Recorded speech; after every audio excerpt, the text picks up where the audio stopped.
"Send in the biobots! Unleash the kittens," Commander Stephen Morales shouted, as the alien horde closed in, their plasma rifles glinting. He knew this plan sounded crazy, but when a hostile alien warlord threatened to wipe out an entire species to steal their precious mineral, humanity had to think outside the box. Stephen stood before the Galactic Council, dozens of alien eyes drilling into him. The insectoid leader Yaris had just dropped a bombshell. The furry, innocent Zephyr creatures were sitting on a vast supply of universe-changing mineral wealth, and the cruel, warlike Voth warlord Kixan aimed to slaughter them all and snatch it. "Sending our own forces could ignite a civil war among the Voth," Yaris said, "but you humans have a talent for creative problem-solving. You're our best shot at saving the Zephyr and stabilizing the galaxy." Stephen cracked his knuckles. Infiltrate hostile alien territory, protect helpless critters, secure a game-changing resource haul, all without triggering an intergalactic shitstorm. Tall order. But if anyone could MacGyver a junkyard spaceship and rally a ragtag squad to get it done, it was a human. Homo sapiens had a knack for pulling miracles out of their asses when the chips were down. But as Stephen strode out to round up a team, gears turning on how to outfox the Voth, anxiety churned in his gut. Zephyr blood would be on his hands if he failed, and if that mineral fell into the wrong appendages, darkness would devour the cosmos. Everything rode on the improvisational powers of one lone human. Time to see if the old Terran adage was true. It wasn't the size of the dog in the fight that mattered, but the size of the fight in the dog, or in this case, the size of the scrap in the human. As soon as Stephen exited the Galactic Council chamber, he pulled out his communicator and started making calls. He needed the best of the best for this mission, and he knew exactly who to tap. First on the list, Jack "Ripper" Wilson, a grizzled ex-Special Forces hardass who knew more about aliens than most ETs knew about themselves. The guy was a walking xenobiology encyclopedia.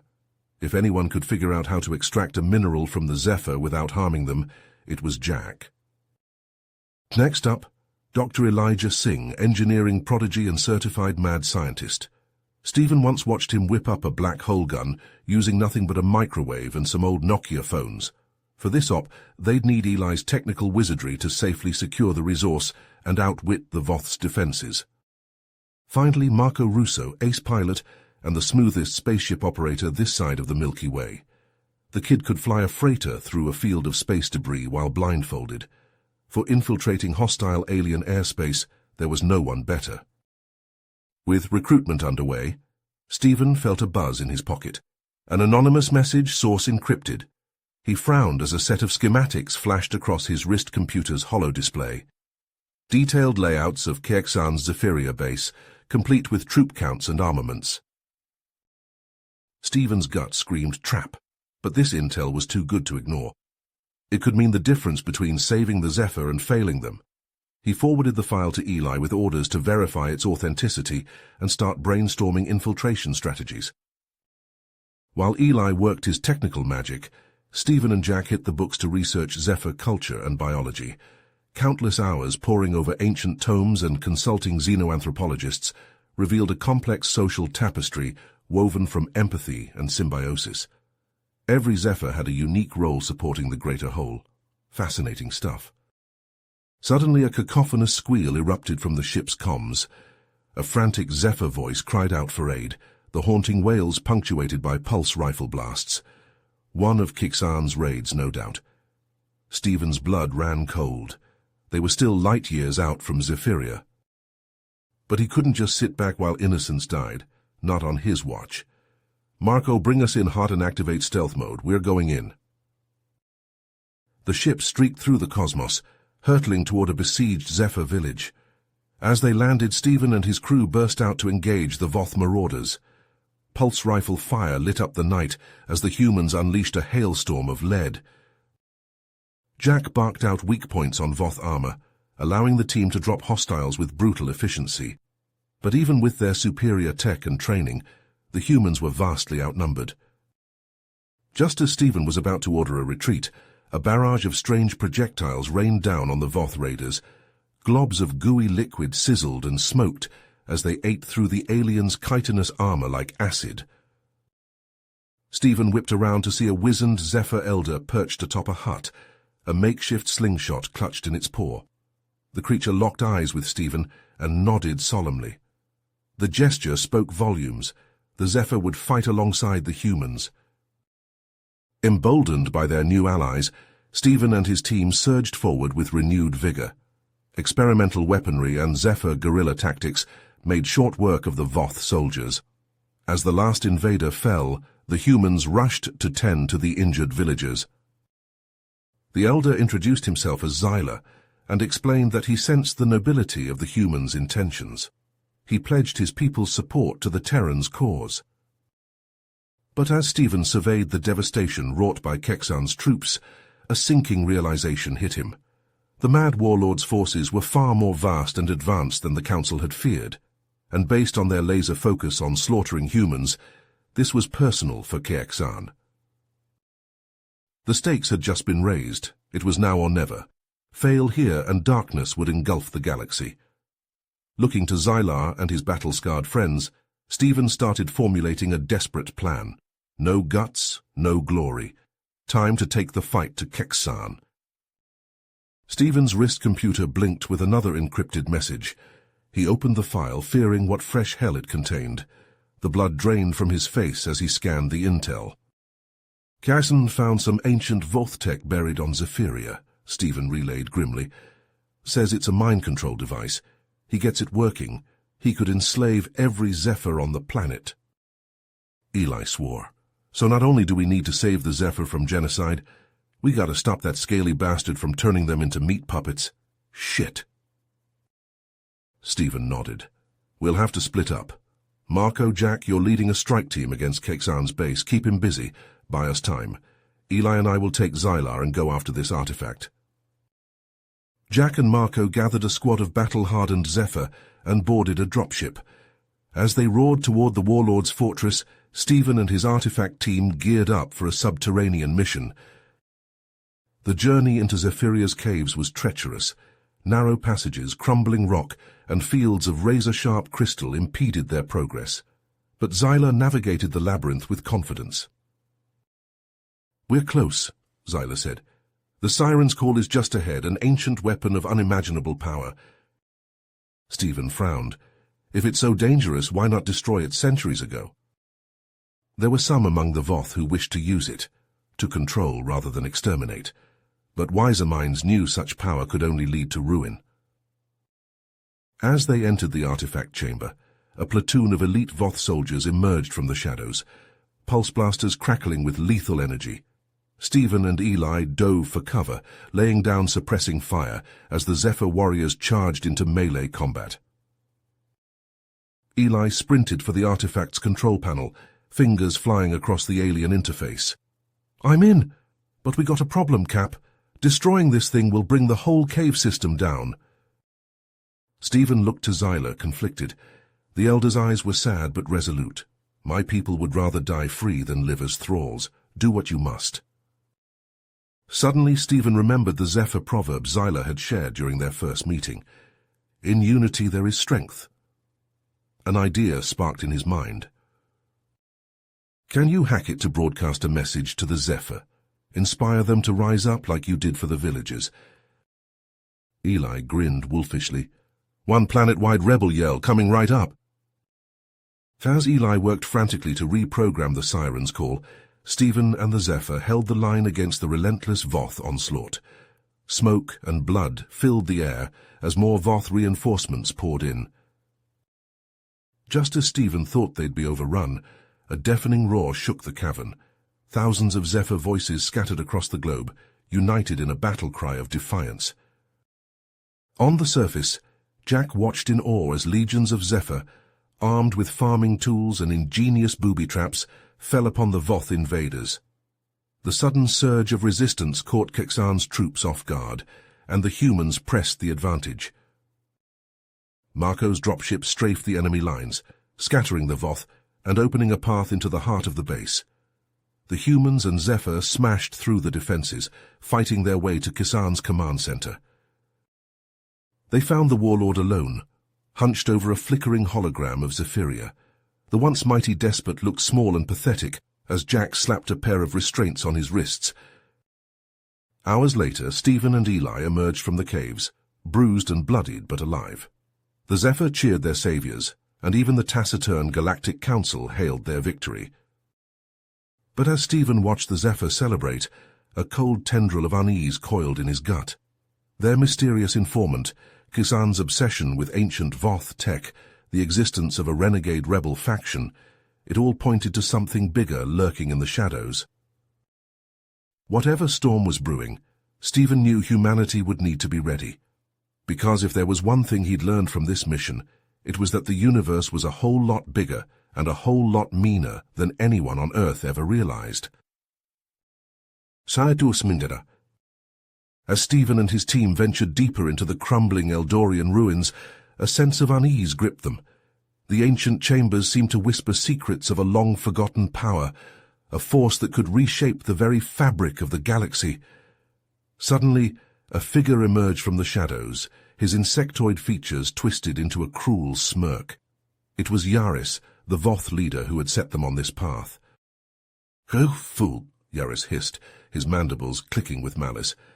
"Did you really think I would let you humans claim the Eldorian technology for yourselves?" Stephen stepped forward, pulse rifle at the ready. "What are you talking about, Yaris? You sent us here to protect the galaxy." Yaris laughed, a grating sound that echoed through the chamber. "Protect?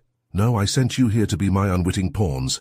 The Voth, not you pitiful humans, deserve to wield the power of the Eldorians. Join me, and together we can rule the galaxy." Stephen's grip tightened on his weapon. "We'll never join you, Yaris. We're here to destroy this technology before it falls into the wrong hands." "Then you will die," Yaris snarled, as dozens of his loyal followers emerged from the shadows, their weapons trained on the humans. Chaos erupted as pulse blasts lit up the chamber.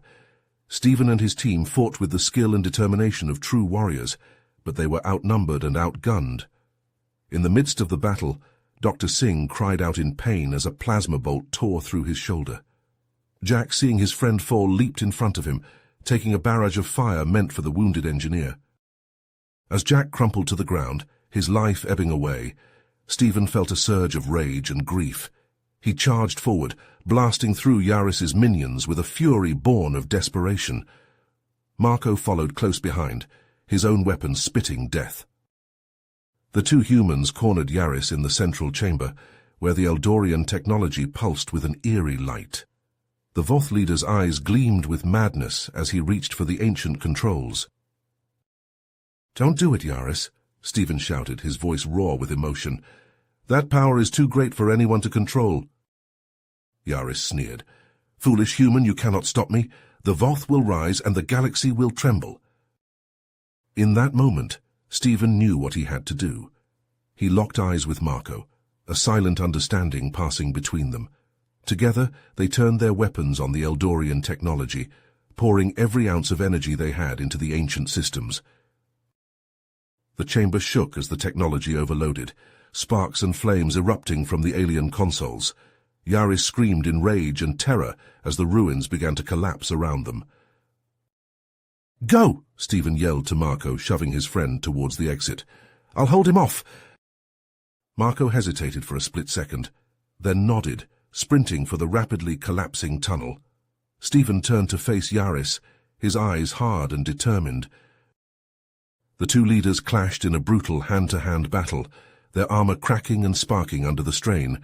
Around them, the Eldorian ruins crumbled, ancient stone and metal raining down in a deadly hail. With a final, desperate surge of strength, Stephen managed to overpower Yaris, sending the Voth leader tumbling into a chasm that opened up beneath their feet. As Yaris disappeared into the darkness, his scream of rage and defeat echoed through the ruins. Stephen staggered to his feet, his body battered and bruised. He limped towards the exit, the ground shaking and buckling with each step. Just as he reached the tunnel, a massive explosion ripped through the chamber, the shockwave sending him flying. Marco was there to catch him, dragging his friend to safety as the Eldorian ruins collapsed behind them. The two humans emerged into the harsh light of the planet's surface, their faces streaked with sweat and blood. But their ordeal was far from over. As they stumbled away from the ruins, they found themselves surrounded by the remnants of the Void Syndicate and the Galactic Council forces, all of whom had been racing to claim the Eldorian power for themselves. Weapons were drawn, tensions rising as the various factions eyed each other warily. Stephen and Marco stood back to back, ready to fight to their last breath. Just then a figure emerged from the crowd, his insectoid features twisted with pain and rage. It was Yaris, badly wounded but still alive. "This isn't over, humans," he snarled, his voice dripping with venom.